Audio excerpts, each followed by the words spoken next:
अघोर तंत्र भस्म साधना, वो है महाकाल भस्म साधना भी कह देते हैं उसको, अघोर तंत्र भस्म साधना भी कह देते हैं। में इस्तेमाल की जाती थी यह साधना, यदि वो भस्म आपने छिड़क दी किसी भी शत्रु के घर के बाहर, शत्रु का पूरा कुल तक का विनाश हो जाएगा। अपने किसी भी प्रेत को, कोई भी प्रेत आपके सामने बैठा है किसी व्यक्ति के शरीर में, यदि उसने प्रवेश कर रखा है, आपने उसके मस्तक पे यदि तिलक कर दिया उस भस्म से, हमेशा के लिए वो प्रेत वहीं पे समाप्त। जो प्रोसेस बता देता हूँ आपको, उसका प्रोसेस क्या है। निशान भूमि के अंदर की जाने वाली साधना है। अर्धरात्रि ये साधना शुरू होती है। काले रंग के वस्त्र पहन करके, पूर्ण रूप से काले रंग के वस्त्र पहने होते हैं। उच्च गणपति जी को प्रणाम करके उनके द्वारा सुरक्षा कवच बनाया जाता है।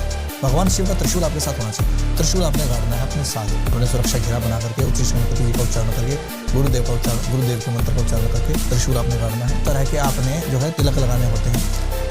ऐसा शमशान चुनना होता है इसके अंदर जिसमें लगातार 3 दिन शव जलेंगे। एक हफ्ते पहले आपको मौन रहना पड़ेगा, एक हफ्ते पहले आपको ब्रह्मचर्य का पालन करना पड़ेगा ऐसे। और जब आपने साधना शुरू कर दी, मान लीजिए अमावस्या से आपने साधना शुरू की थी, तो सायंकाल के बाद सूर्यास्त के बाद आपको पूरा का पूरा मौन रहना। सूर्यास्त के बाद आपने बोलना ही नहीं है। दिन लगातार जहाँ पे कोई शव जला है वहाँ से आपने भस्म लेके आनी है, वो अपने शिवालय में जाकर के शिव जी के चरणों में अर्पित करनी है। उसे आपने भगवान शिव से, महाकाल से अनुमति लेनी है कि मैं ऐसे शमशान में जाकर के साधना शुरू करने जा रहा हूँ। आप 3 तिलक लगते हैं, 3 तिलक से त्रिकोण बनता है इसके अंदर। एक चंदन से लगता है, एक सिंदूर से लगता है और एक भस्म से लगता है।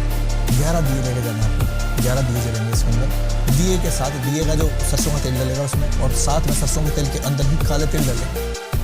काले तिल डाल करके 11 बताशे होंगे इसके अंदर, और एक नींबू के ऊपर और नारियल के ऊपर आपका काला धागा बंधेगा, क्योंकि अंदर अब लोना का एक शाबर मंत्र है।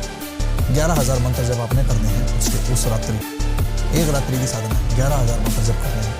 सुरक्षा के लिए सबसे पहले 3 चीज़ों को प्रणाम करना है। डाल सकते हैं दत्त गुरु शुक्राचार्य को नमस्कार, उसके बाद भैरव को नमस्कार, फिर माँ काली, इन तीनों का आशीर्वाद लेकर के उसके बाद फिर आप वहाँ से शक्तियाँ जागृत करते हैं। वहाँ की सारी शक्तियाँ उठेंगी। आप एक ऐसा ऊर्जा घेरा पैदा कर देते हैं अपने आसपास, सारी की सारी शक्तियाँ आपकी तरफ आना शुरू होंगी। आप पे अटैक भी कर सकती है यदि आपका मनोबल कमजोर है तो।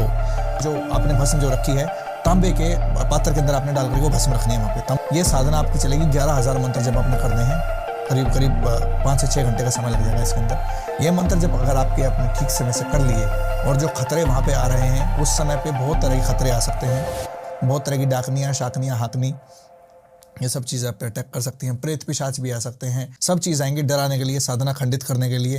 डराना नहीं है बिल्कुल भी। यदि वो साधना आपने संपन्न कर दी तो वो जो भस्म तैयार होगी, कोई व्यक्ति को पुराने से पुराना रोग चल रहा है, पुराने से पुरानी पीड़ा है, किसी का नुकसान कर रहा है कोई, वो भस्म इतनी सी चुटकी भर अगर भस्म छिड़क दी, शत्रु विनाश, रोग विनाश, किसी के ऊपर वशीकरण हो रखा, वशीकरण विनाश, हर चीज़ का तोड़ है वो अपने आप में।